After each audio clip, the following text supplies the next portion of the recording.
Saudações afrocêntricas, alunos do Educafro, em especial meus queridos e queridas alunos e alunas do Valongo.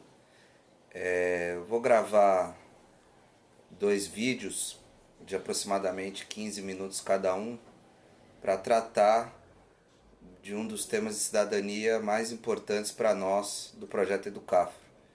É um texto que o Frei Davi pensou há algum tempo. É um texto interessante porque ele faz uma alusão aos 7 pecados capitais, como católico que é. Porém, falando de 7 atos oficiais, né, que estados tiveram, decretaram, e que a partir desses 7 atos oficiais foi decretada a marginalização do povo negro no Brasil, né? É interessante a forma como ele aborda isso. É um texto bem interessante, é um texto facilmente as pessoas encontram no formato PDF na internet, na rede aberta, né? E que é obrigatório, é um tema fixo de cidadania para todos os alunos do projeto Educafro. Principalmente aqueles alunos que têm a metodologia tradicional de estudarem no núcleo ao longo do ano e prestar vestibular no final do ano, né? Então, a aula de cidadania, como eu já disse no outro vídeo, ela é uma aula importante porque ela trabalha uma outra dimensão do processo de ensino-aprendizagem, que a aula tradicional, aquela aula do projeto político-pedagógico tradicional, da escola tradicional, da Secretaria da Educação, do Ministério da Educação, essa aula ela não trabalha com essa linha, ela trabalha com uma outra linha, né? É dialética, é bom que se diga, é interessante porque ela trabalha uma linha onde todas as pessoas contribuem de algum modo para aquele conhecimento. É óbvio que o convidado ou a convidada do projeto terá mais tempo que os demais alunos para fazer a intervenção, para colocar aquele ponto de vista, aquela tese sobre aquele determinado assunto, que é o tema de cidadania, para que a gente possa fazer o debate, a discussão, mas todos de algum modo constroem esse novo saber, né? Então, os 7 atos oficiais que marginalizaram o povo negro no Brasil é um texto importante, porque é óbvio que um projeto como o Educafro, que defende os direitos humanos, né, que luta pelo extermínio, contra o racismo, nós temos uma posição muito bem definida sobre o que a gente pensa, principalmente desses 7 atos, qual que é a nossa versão, qual que é a nossa proposta quando a gente está falando os 7 atos oficiais, né, 7 políticas públicas que marginalizaram o povo negro, o povo pobre no Brasil, né? Então é interessante dizer isso, mas ao mesmo tempo, quando eu estou falando de uma aula de cidadania, do projeto político-pedagógico de uma aula de cidadania, de um projeto como Educafro, é trabalhar uma dimensão cognitiva que vai para além de um professor dando aula, todo mundo sentado anotando.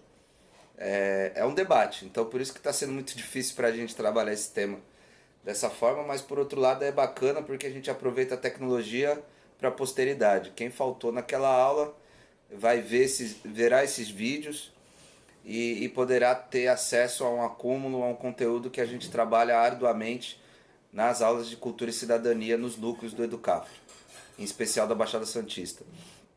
Mas, por outro lado, é importante a gente dizer que nada substitui a aula presencial, né?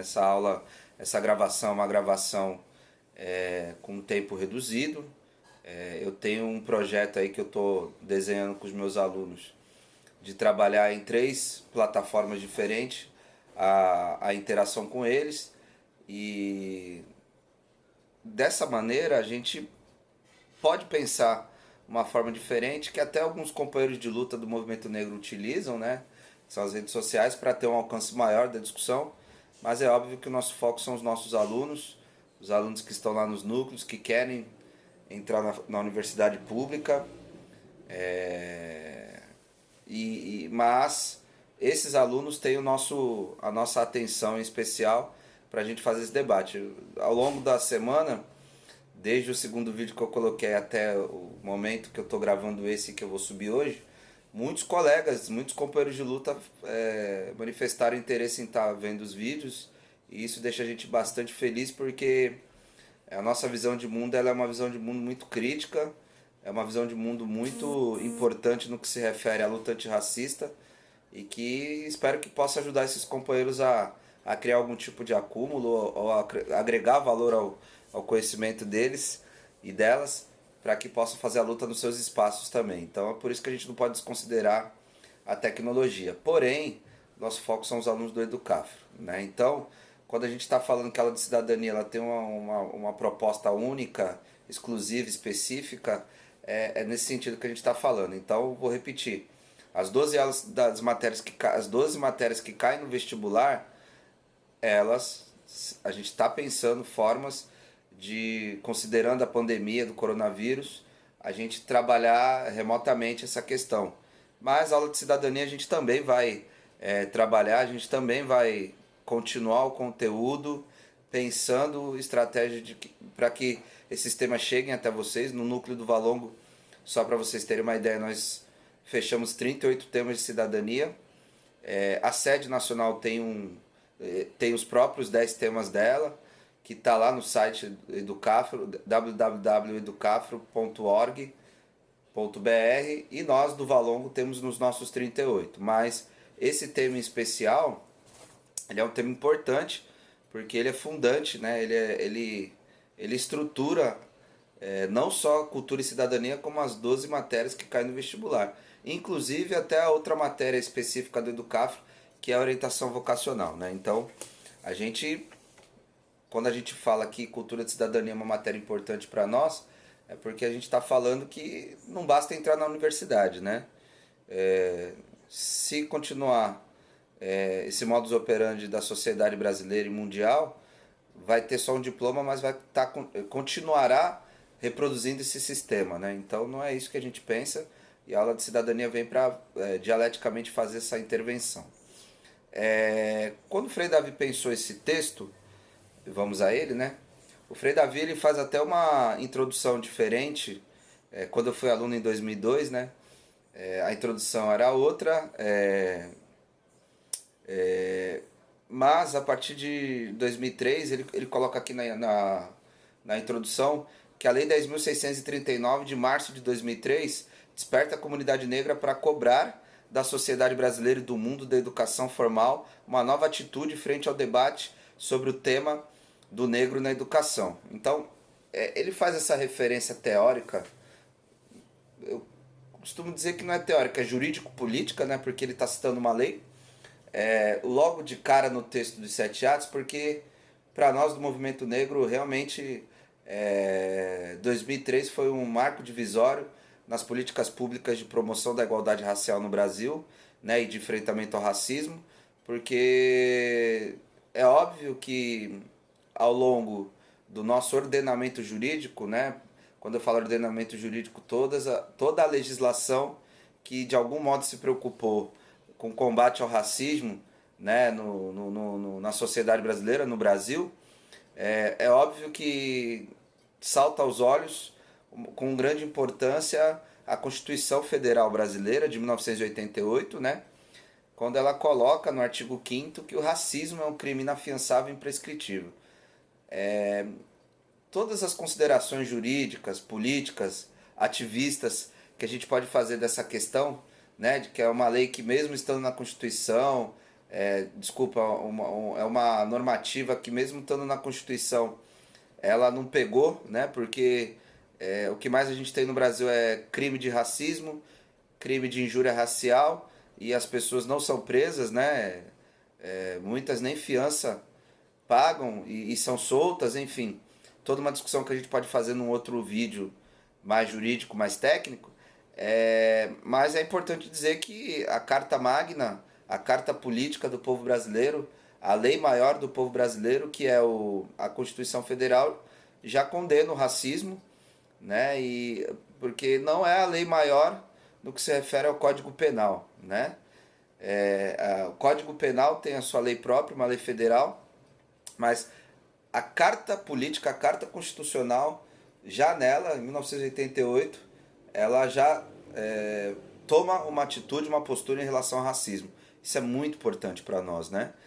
Luta do movimento negro, que fez as intervenções importantes e necessárias na Assembleia Constituinte para garantir um inciso lá no artigo 5º falando, né, do racismo como crime inafiançável e prescritível.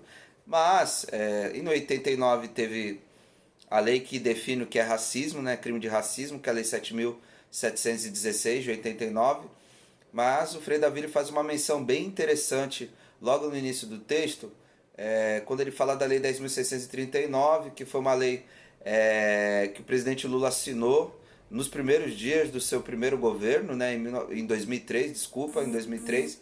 Essa legislação, essa lei, ela trata da questão do racismo na educação. Então, ou seja, é importante, eu costumo dizer nas minhas aulas de cidadania que o racismo é uma doença social, né? O racismo, e como toda doença, o caminho para a cura é assumir que está doente, que estamos doentes e que a gente precisa repensar a forma como a gente trabalha as nossas relações, como a gente tem as nossas relações, como eu já disse até no outro vídeo, em todos os aspectos e em todos os níveis, porque o racismo ele estrutura as nossas relações. Então, Frei Davi logo de cara cita essa lei porque essa lei fala da obrigatoriedade das escolas de tratar a história e cultura africana e afro-brasileira, né, nos espaços escolares, né? É óbvio que precisamos de todo um vídeo para tratar essa questão da Lei 10.639,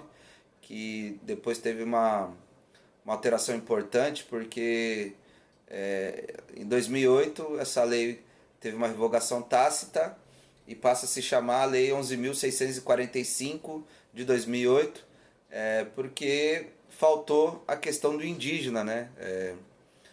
Se a discussão é reparação histórica, esses dois grupos sociais, esses dois grupos, esses dois povos que compõem a população brasileira, o povo negro e o povo índio, no que se refere à questão racial, precisa-se de normativa, de legislação, para que na prática e na ponta as coisas aconteçam, né? Então, a obrigatoriedade da história e cultura africana, afro-brasileira e indígena, a partir, né, da Lei 11.645 de 2008, a gente pode fazer essa discussão com essa amplitude, com essa dimensão. Então, quando o Frei Davi cria esse texto e já coloca logo de cara essa menção, é porque ele entende, e nós do movimento negro entendemos, todos os espaços de luta antirracista que eu participo, que eu ocupo, a gente faz esse debate sim, e é uma bandeira de luta nossa que a educação é o caminho, né? A educação é o espaço onde a gente tem que ocupar, onde a gente tem que lutar para que ela seja mais plural, para que ela seja mais diversificada possível e que contemple todas as etnias que de alguma forma contribuíram no processo de formação do povo brasileiro. Isso está inclusive na Constituição também, salvo engano, artigo, bom, não vou citar para incorrer em erro, mas também está na Constituição. Na segunda parte dessa aula eu volto com o artigo, porque eu vou falar um pouco mais dos 7 atos, né? E quando eu estou falando dos 7 atos, o Frei Davi está colocando 7 medidas, 7 políticas públicas que de algum modo o Estado brasileiro implementou e que de algum modo, ou de todos os modos, fez com que a situação do negro em terras brasileiras desde 1500 ficassem difíceis, ficassem insuportáveis, fosse uma questão de vida ou morte, e como a gente vai ver no segundo vídeo. Eu, nesse primeiro vídeo, nessa primeira parte dessa aula, eu vou citar os 7 atos oficiais que decretaram a marginalização do povo negro no Brasil, e no segundo vídeo eu vou trazer esses atos com um pouco mais de reflexão crítica. A gente vai ler o pedacinho do que se refere àquele ato e a gente vai fazer uma reflexão crítica gravando, né, deixando gravado isso, para que todos os nossos alunos tenham acesso a esse conteúdo e possam, de algum modo, agregar valor nos seus conhecimentos sobre esses temas. Bom, o primeiro ato que o Frei Davi coloca aqui é o ato oficial, o primeiro ato oficial é a implantação da escravidão no Brasil. É óbvio que isso é uma política pública, isso é uma atitude que o Estado brasileiro, é óbvio e importante considerar, vou trazer isso nas próximas aulas, na próxima aula, que o Estado brasileiro naquele momento, né, era uma colônia, tinha uma metrópole, enfim. Mas é um ato oficial já do território brasileiro, que estava em curso, né? Então, quando eu estou falando da implantação da escravidão no Brasil, a gente está falando de uma atitude da metrópole que teve repercussão, que teve efeito, que teve consequência, né, na colônia Brasil, a partir de 1500, enfim. Isso aí a gente vai discutir com um pouquinho mais de propriedade na segunda parte do vídeo. Então, o primeiro ato oficial, implantação da escravidão no Brasil. O segundo ato que o Frei Davi coloca nesse texto importante é a Lei Complementar à Constituição de 1824.